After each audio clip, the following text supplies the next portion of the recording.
আসসালামু আলাইকুম। একটা হাদিস মোটামুটি করো। উকবা ইবনে আমির রাদিয়াল্লাহু আনহু থেকে বর্ণিত। একদা হযরত মুহাম্মদ সাল্লাল্লাহু আলাইহি সাল্লামের কাছে একটি দল আসলো খেদমতে। দলটি ৯ জনকে আল্লাহ রাসূল সাল্লাল্লাহু আলাইহি সাল্লাম বায়াত করালেন। দলটির ৯ জনকে বায়াত করালেন, তারপর একজনকে বাদ রাখলেন। তখন লোকটি বলল, হযরত মুহাম্মদ সাল্লাল্লাহু আলাইহি সাল্লামকে বললেন, হে নবী, আপনি দলটির ৯ জনকে বায়াত করালেন, একজনকে ছেড়ে দিলেন। তখন নবী বললেন, ও লোকটির সাথে একটি তাবিজ রয়েছে।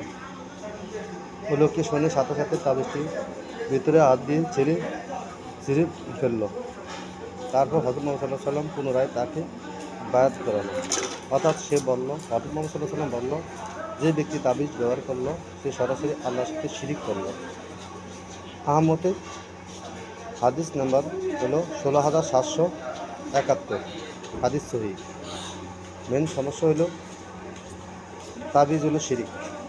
অর্থাৎ আমাদের কোরআনের সূরার ভিতরে আমাদের ব্যবহারের জন্য মেডিসিন আল্লাহ দিয়ে দিয়েছেন, যেমন ফাতিহা সূরা, সূরা ইখলাস, সূরা নাস, সূরা ফালাক, এগুলো পড়ে যদি ৫ ওয়াক্ত নামাজের সময় বা তাদাম শরীরে মেসেজ করা যায়, এগুলো একটা মেডিসিন হিসেবে কাজ করে। দুনিয়ার কোনো জাদু বাড্ডা না, কোনো কাজে লাগবে না। এগুলো শেফাতুল সূরা, শেফা। এই সূরাগুলো শরীরের জন্য শেফা দেয়।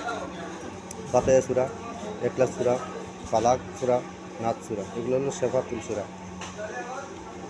ইমানের সাথে পালন করলে অবশ্যই আল্লাহর কোরআনে যা লেখছে তাই আল্লাহ দেয়। আল্লাহ হাফেজ। শেয়ার করে সুন্দর একটা কমেন্ট করবেন।